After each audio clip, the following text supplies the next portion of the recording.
저는 표정이 별로 없습니다. 표정이 별로 없다는 말은요, 기쁠 때도 지금 여러분들이 보시는 이 표정이고요. 그리고 슬플 때도 이 표정입니다. 그리고 어려운 일을 만나도 이 표정이고요. 순탄하게 풀리는 일을 만나도 이 표정입니다. 그래서 중고등학교 때는 제가 머리를 이렇게 짧게 자르고 학교에 다녔었는데 선생님들이 꼭 저를 보시면 한마디씩 하셨습니다. 너 사회에 불만 있냐? 라고 이렇게 이야기를 하셨습니다. 근데 이것이 지금도 마찬가지입니다. 요즘에 저희 집에서 저희 아내가 이제 음식을 만들어 주는데요. 음식을 만들어 주는데 이 표정으로 그냥 계속 먹습니다.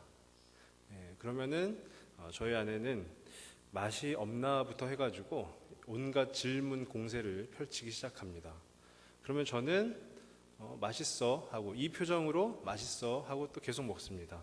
그러면은 저희 아내는 됐어 라고 하고 그 다음부터는 그 음식을 잘 안 해주고 합니다. 근데 어느 날 어떤 음식을 해줬는데요, 정말 맛있는 거예요. 물론 앞에서 했던 것이 맛이 없었다는 얘기는 아닙니다. 정말 맛있으니까, 진정 맛있으니까 제 표정이 이렇게 활짝 펴지면서 와, 이거 진짜 맛있다, 정말 맛있다 라고 하는 것을 제가 보고 나도 표정이 있는 사람이구나 라는 그런 생각을 하게 됐습니다. 이와 비슷한 일이 또 있습니다. 그것이 뭐냐면요, 제가 지금 저희 교회에서 이제 청년부를 맡아서 사역을 하고 있는데 저희 청년들에게 처음에는 제가 이제 교회에 부임하고 나서 얼마 되지 않았을 때는 청년들을 향해서 사랑합니다, 사랑한다 라고 고백하면 제 이 표정이 이러니까 저희 청년들이 그냥 자기들도 무표정하게 네 그래요 아니면 뻥치지 마세요 라고 했었습니다. 근데 지금은 이제 3년이 지나고 나니까 진심이 담긴 고백이 되었는지는 몰라도 제가 사랑한다, 사랑합니다 라고 하면은 그 마음이 어느 정도 통하고 있는 것 같습니다. 물론 지금 오늘 예배에 저희 몇몇 청년들이 나와 있는데 아직도 멀었다라는 표정을 짓고 있는데요. 이 예배 중에 참 이렇게 뻘쭘한 시간이 있습니다. 그 시간이 저에게는 어떤 시간이냐면요, 가끔씩 이렇게 앞에서 인도하시는 분들이 좌우 앞뒤 돌아보시면서 사랑합니다 아니면 좌우 앞뒤 돌아보시면서 인사하자고 하잖아요. 그럼 저는 예전에는 어떻게 했냐면 그냥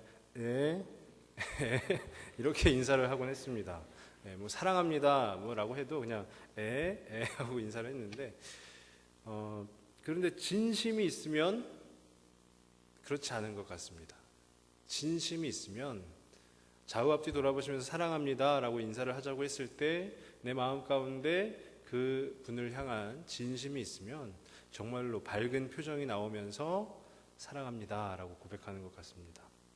얼마 전에 저희 교회 성도님이신 나기춘 집사님이 소천하셨을 때 제가 발인 예배에 이렇게 참석을 하였는데 그 예배를 마치고 이제 서로 위로하고 인사하는 시간 가운데 중등부의 어떤 한 선생님께서 나기춘 집사님 큰 아들이 중등부거든요. 대현이를 이렇게 꼭 안아주시면서 뭐라고 이렇게 말씀을 하셨는데 그 모습 자체에서 제가 진심이 느껴지더라고요. 그래서 저 또한 눈물이 났던 그런 기억이 있습니다. 이처럼 진심이 참으로 중요합니다. 진심이 중요한 것은 그 진심은 또한 우리가 그 진심을 아는 것에서부터 시작하고요, 그 진심으로 행하는 것에서부터 그 진심이 시작되는 것 같습니다. 제가 오늘 말씀의 제목은 서로 사랑하라입니다. 서로 사랑하라. 오늘 본문은 예수님께서 우리에게 주신 그 새로운 계명에 대한 말씀입니다. 우리가 너무나도 잘 알고 있는 내가 너희에게 새 계명을 주노니 내가 너희를 사랑한 것 같이 너희도 서로 사랑하라 라는 것이죠. 근데 어느 날부터 언젠가부터 이 고백들이 좀 형식적인 고백이 되지 않는가. 좌우 앞뒤를 보시면서 사랑합니다 라고 인사하겠습니다 하면은 저처럼 제가 했던 것처럼 하고 그 형식적인 고백이 되진 않았는가. 그리고 이 말씀이 말하는 사랑이 과연 무엇인지 잘 모른 채 그냥 사랑합니다 이렇게 고백하진 않았는지 그런 생각이 듭니다. 그래서 오늘 말씀을 통해서 우리가 진심으로 서로 사랑하기 위해 필요한 것, 그걸 세 가지로 좀 같이 살펴보기를 원하는데요. 진심으로 서로 사랑하기 위해 필요한 것, 먼저 첫 번째로는 기뻐하는 것입니다. 기뻐하면 진심으로 서로 사랑을 할 수가 있게 됩니다. 오늘 말씀을 같이 읽으셨는데요. 11절 말씀을 보시면요, 내가 이것을 너희에게 이름은 내 기쁨이 너희 안에 있어 너희 기쁨을 충만하게 하려 함이라 라고 나와 있거든요. 그 내가 이것을 이라고 하는 그 이것을에 해당하는 것이 바로 그 앞절에 나와 있는데요. 그 앞절 9절 10절에 보면은요, 아버지께서 나를 사랑하신 것 같이 나도 너희를 사랑하였으니 나의 사랑 안에 거하라. 내가 아버지의 계명을 지켜 그의 사랑 안에 거하는 것 같이 너희도 내 계명을 지키면 내 사랑 안에 거하리라 라는 것을, 그 이것이 말하고 있는 것입니다. 예수님의 기쁨이 우리 안에 있으면은요, 우리의 기쁨이 충만하게 된다라는 것입니다. 예수님의 기쁨이 나의 안에 들어오면 내 기쁨이 너무너무 기뻐가지고 어찌할 수 없는, 무표정인 저도 아주 밝은 표정을 지을 수밖에 없는 그런 상태에 놓이게 된다라는 것인데, 그것이 바로 우리가 예수님의 사랑 안에 거하는 것, 그렇게 되면 우리가 그 계명을 지키게 된다라는 것입니다. 그러니까 예수님의 사랑 안에 거하게 되면 그 예수님이 알려주신 그 새 계명, 우리가 서로 사랑하는 것이 이루어진다라는 것을 말하고 있는 것이죠. 근데 그것은 또한 예수님의 기쁨이 우리 안에 들어왔을 때 우리도 그 기쁨으로 인해서 기뻐할 수 있다라는 것입니다. 그럼 그 예수님의 기쁨이 무엇인가 하면은요, 예수님께서 말씀하셨습니다. 10절 시작 부분에 내가 아버지의 계명을 지켜라고 말씀하셨는데요. 그 예수님의 기쁨은 바로 순종입니다.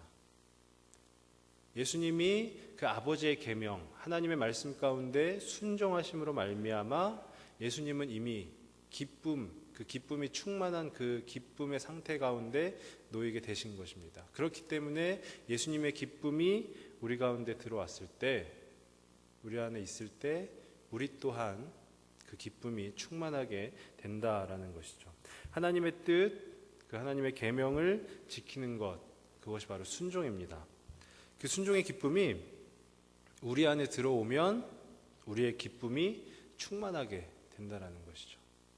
그러니까 한마디로 우리가 기뻐하기 위해서, 지금 이 첫 번째 논지가 기뻐하면 진심으로 서로를 사랑할 수 있다라는 것인데요. 기뻐하기 위해서 우리가 해야 되는 것이 바로 순종이라는 것입니다. 그렇게 하면 우리는 서로를 그냥 형식적으로 사랑하는 것이 아니라 진심으로 서로를 사랑할 수 있는 그 힘이 생긴다라는 것이죠. 순종은 그 하나님에 대해서 우리가 마땅히 지녀야 되는 반응입니다. 그리고 그 순종이 바로 기쁨이 될 것인데요. 순종이라는 것은 내가 하고 싶은 일을 하는 것이 아니고요.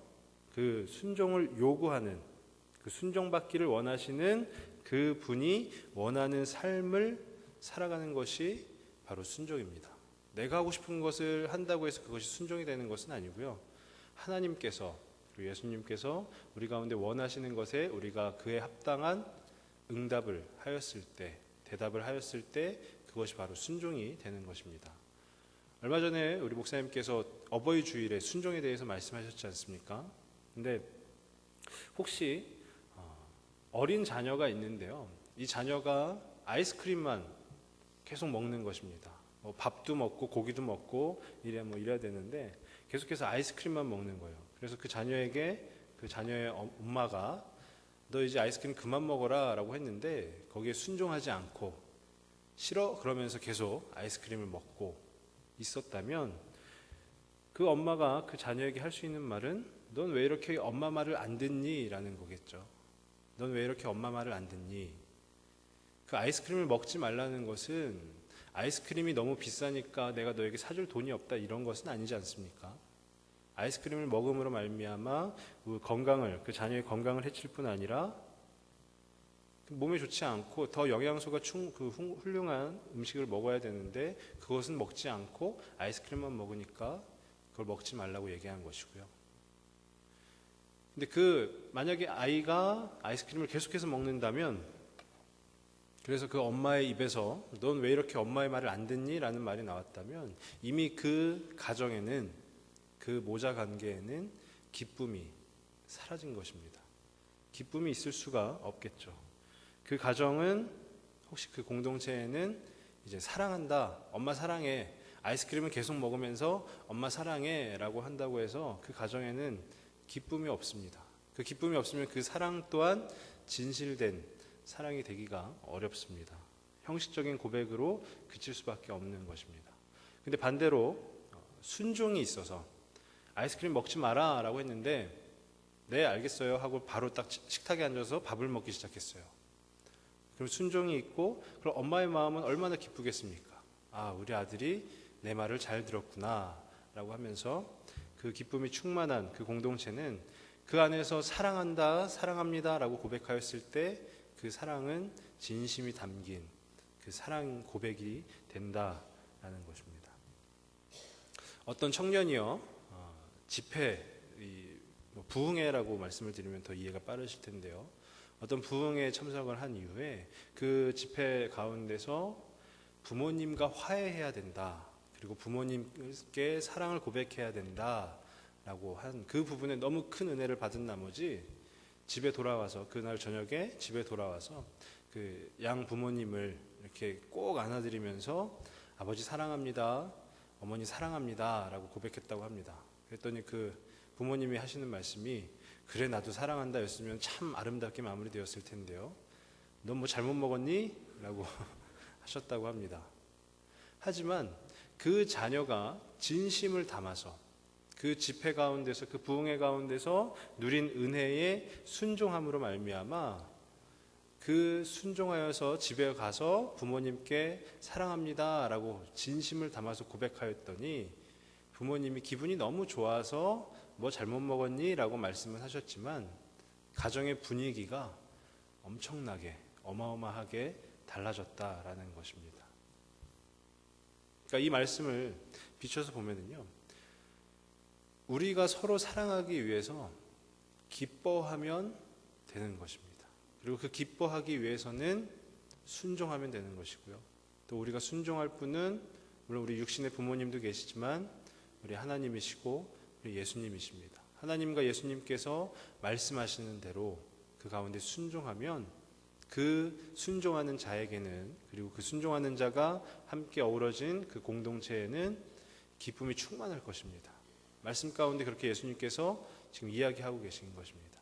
그 충만해진 기쁨이 우리가 그 계명을 지키는 데 있어서, 새로운 계명, 서로 사랑하라라는 그 계명을 지키는 데 있어서 큰 도움이 된다는 것입니다. 그래서 바라기는 저와 우리 성도님들의 그 매일매일 주어진 삶 속에서 순종하여서 참된 기쁨을 누리는 우리 성도님들 되시길 원합니다. 그리고 그리하여서 그 충만한 기쁨 가운데 서로 사랑할 수 있기를 간절히 소망합니다. 그렇다면 두 번째로는 뭐냐면요, 두 번째는 희생하면 진심으로 사랑할 수 있다라는 것입니다. 희생하면 우리가 서로 사랑하라인데 형식적인 사랑이 아니라 진심으로 서로 사랑을 할 때 희생이 뒤따른다라는 것을 말하는 것이죠. 오늘 본문의 14절을 보면은요, 너희는 내가 명하는 대로 행하면 곧 나의 친구라 라고 예수님께서 말씀하셨습니다. 그러니까 서로 사랑하는 그 계명, 아니면 예수님이 말씀하신 그 명령 가운데 순종하여 따르면 예수님께서 우리를 너희는 곧 나의 친구라 라고 말씀하신 거죠. 친구로 삼아주신 것입니다. 그리고 15절에 그냥 단지 친구로만 여겨주신 것이 아니라 15절에 보면은요, 이제부터는 너희를 종이라 하지 아니하리니 라고 되어 있어요. 종이었던 우리를 신분이 갑자기 급상승하여서 예수님의 친구가 된 것입니다. 종의 신분과 친구의 신분의 가장 큰 차이점이 오늘 말씀 가운데 나타나 있는데요, 그것은 하나의 특권, 한 가지 특권이 주어지는 것입니다. 그 특권은 종은 절대로 알 수 없는 예수님이 하나님께로부터 들은 그 모든 이야기를 친구에게 알려주시겠다라는 것이죠. 종은 절대로 알 수 없습니다. 하지만 친구는 알 수 있습니다. 그것이 바로 특권이고 우리 예수님께서 우리들을 친구로 삼아 주시면서 그 특권을 우리에게 더하여 주신 것입니다. 그 특권은 바로 천국의 비밀입니다. 천국의 비밀. 베드로전서 1장 10절에서 11절을 제가 한번 읽어드릴 텐데요.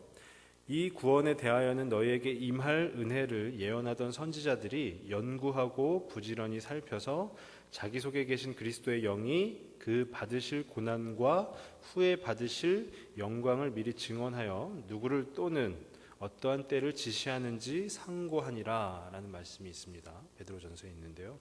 고난과 그 후에 받으실 영광에 대한 이야기가 바로 천국에 대한 이야기 아니겠습니까?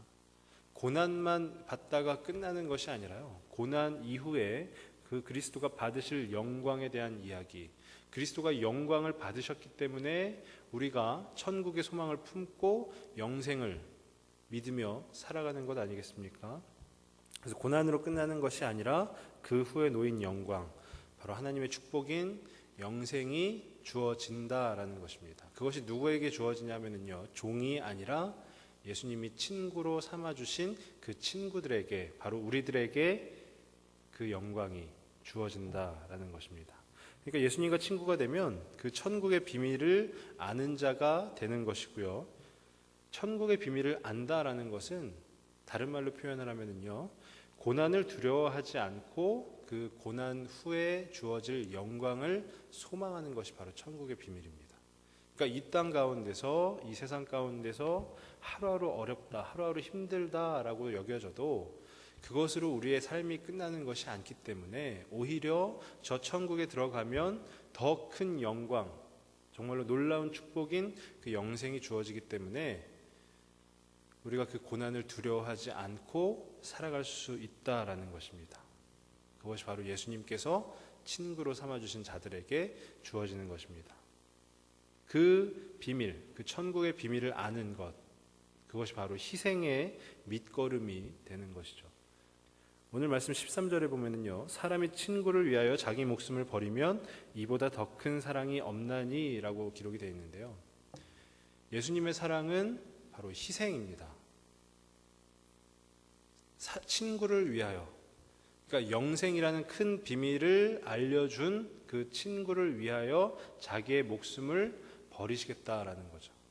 친구를 위하여 목숨을 버리는 자는 이보다 더 큰 사랑이 없다라고 이야기를 하고 있는데요. 그것이 바로 희생입니다. 예수 그리스도의 희생인데요. 이 말씀은 바로 목숨을 버리는, 목숨을 아까워하지 않는, 이 세상 가운데의 것들을 전혀 두려워하거나 아까워하지 않는 그 사랑으로 서로 사랑하라라는 것입니다. 고난을 함께 견디어내라는 것이죠.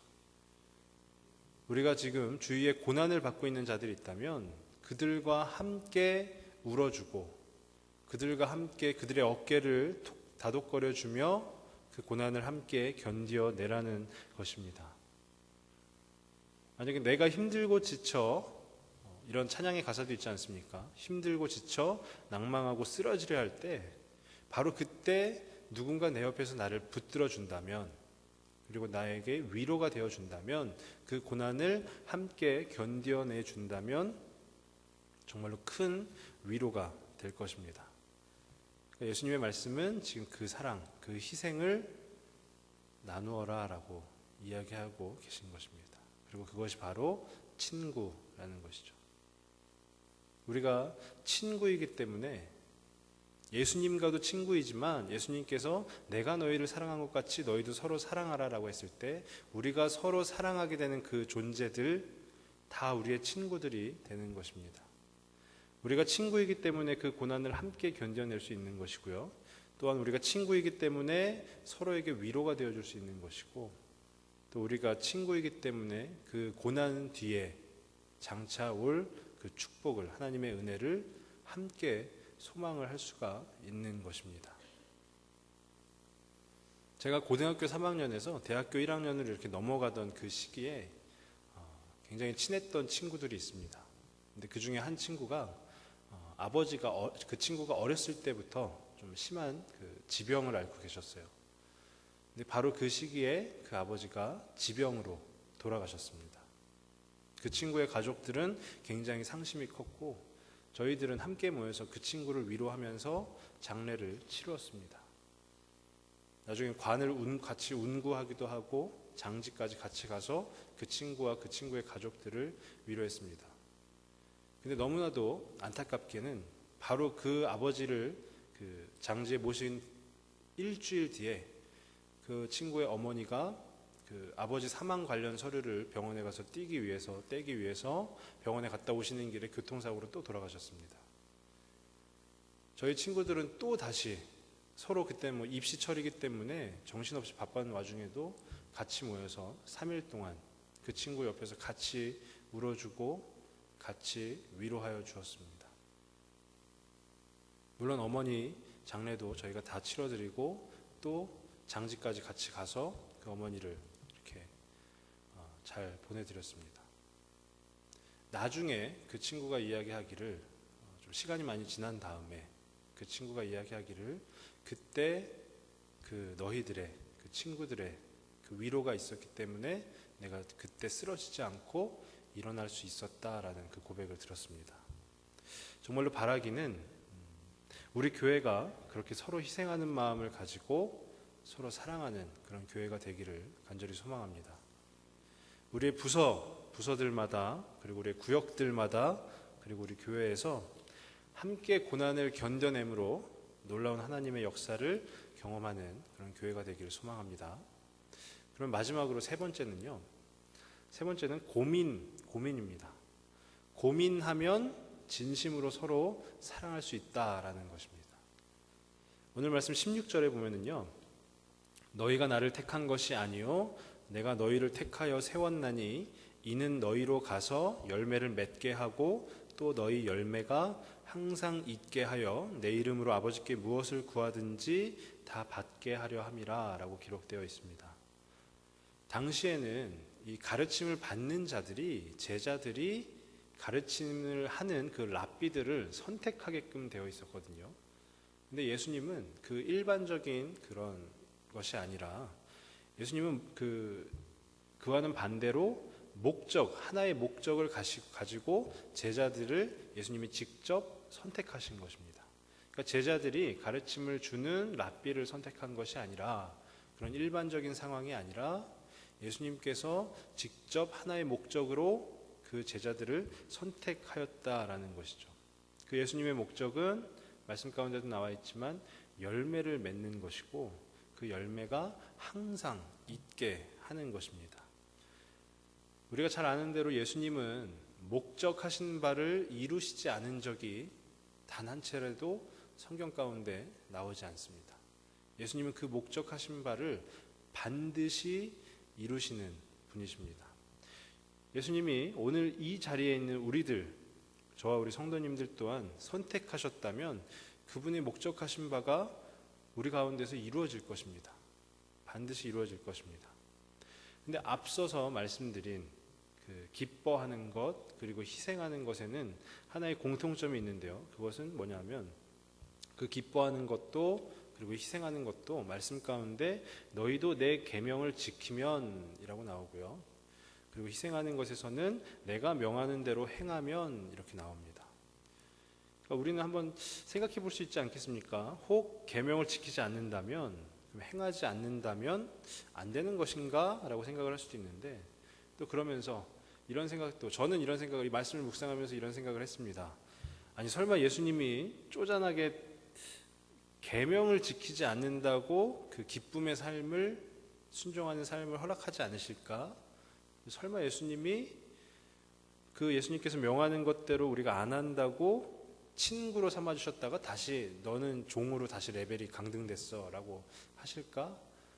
그런 생각을 해보았습니다. 근데 중요한 것은 이 16절 말씀에 나와 있는 것을 통해서요, 우리는 이런 생각을 할 필요가 전혀 없습니다. 왜냐하면 우리가 예수님을 선택한 것이 아니라 예수님이 우리를 선택하여 주셨기 때문에 우리에게는 그 어떠한 권리도 없는 것입니다. 예수님이 목적을 가지고 너희가 열매를 맺게 하기 위해서 내가 너를 선택했다라고 하는 것은 열매를 맺을 것이냐 안 맺을 것이냐 그런 고민을 할 필요가 없다라는 것이죠. 그런 생각을 할 필요가 없이 그럼 우리가 무슨 고민을 해야 되느냐, 우리가 어떤 고민을 해야 되느냐, 우리가 어떻게 하면 더 예수님 보시기에 좋은 열매를 맺을 것인가에 대한 그 고민이 필요하다는 것이고요. 그 고민이 계속해서 이루어지다 보면 저희가 진심으로 서로 사랑할 수 있다라는 것입니다. 그러니까 우리는 뭐 해야 하나 말아야 하나 그것이 중요한 것이 아니라 어떻게 하면 더 잘할 수 있을까를 놓고 고민해야 된다는 것입니다.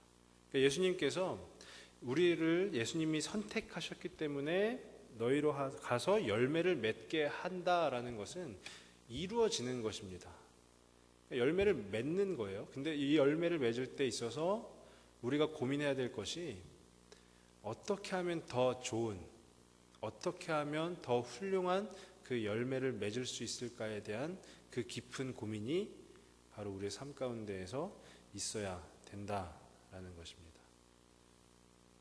그리고 그 고민이 너희 열매가 항상 있게 하여라고 말씀하신 것처럼 그 고민이 우리의 삶 가운데에서 끊이지 않아야 된다라는 거예요.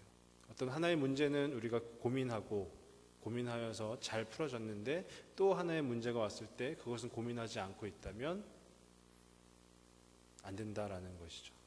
계속해서 어떻게 하면 이것이 될까 안 될까가 아니라 이미 열매는 맺어질 것인데 어떻게 하면 더 훌륭한 열매를 맺을 수 있을까라는 것입니다.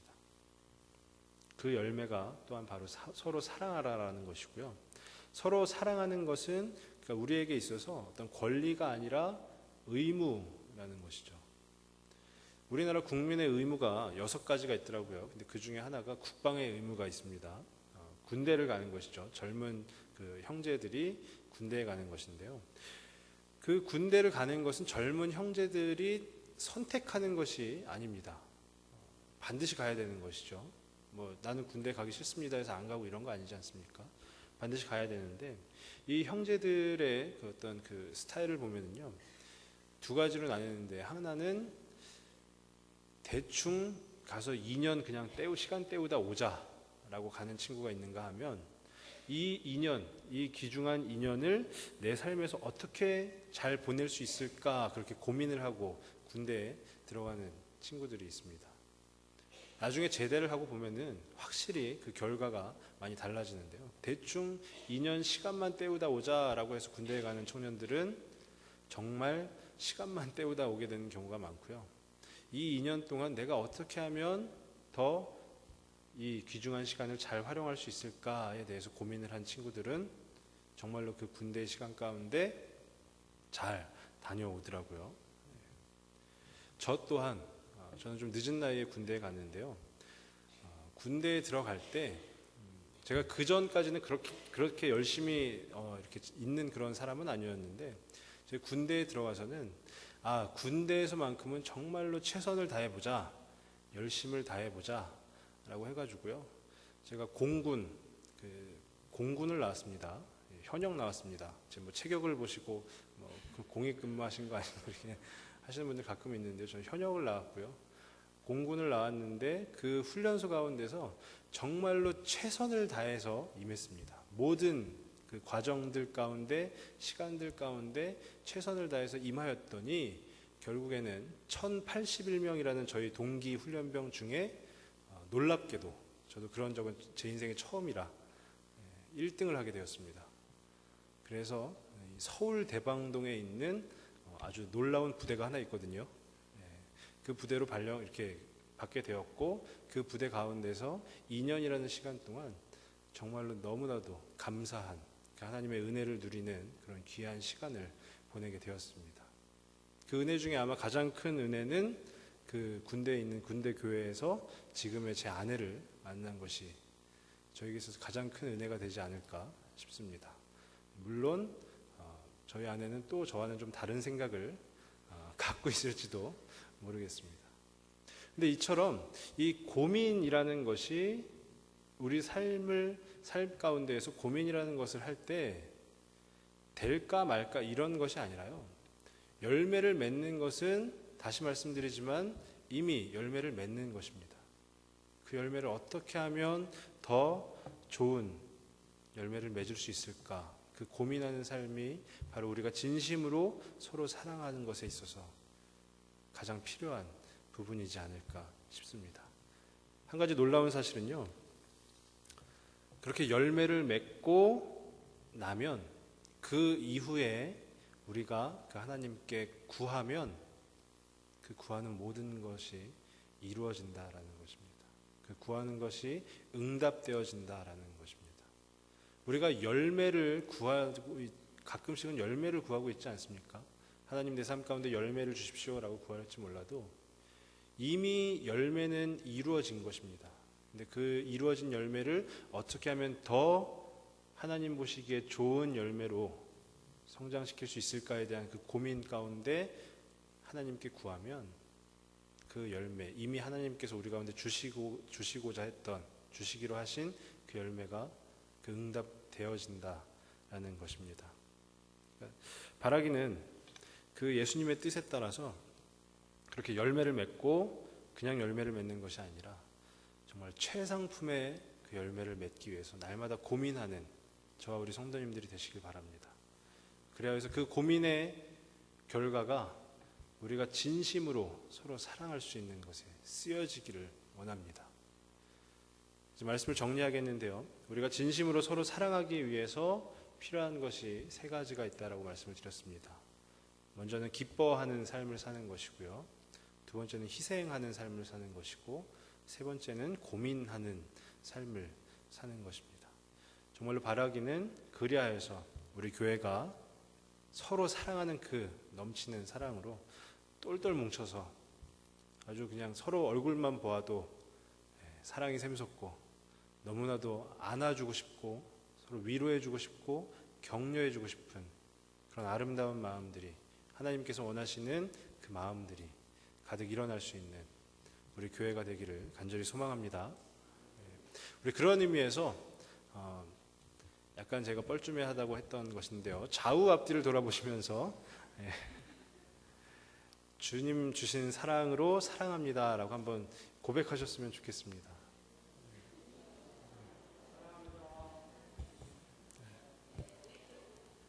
네, 감사합니다. 저도 물론 지금은 좀 제가 웃고 있나요? 주님 주신 사랑으로 정말 성도님들을 사랑합니다. 기도하고 마치도록 하겠습니다. 아버지 하나님, 참으로 감사합니다. 저희 가운데 새 계명을 주셨는데, 서로 사랑하라라는 그 계명을 주셨는데 우리가 형식적이지 않은 그 사랑으로 서로 사랑하기를 원합니다. 그렇기 위해서 우리가 기뻐하는 삶을 살기를 원하고, 또 희생하는 삶을 살기를 원하고, 또 고민하는 삶을 살기를 원합니다.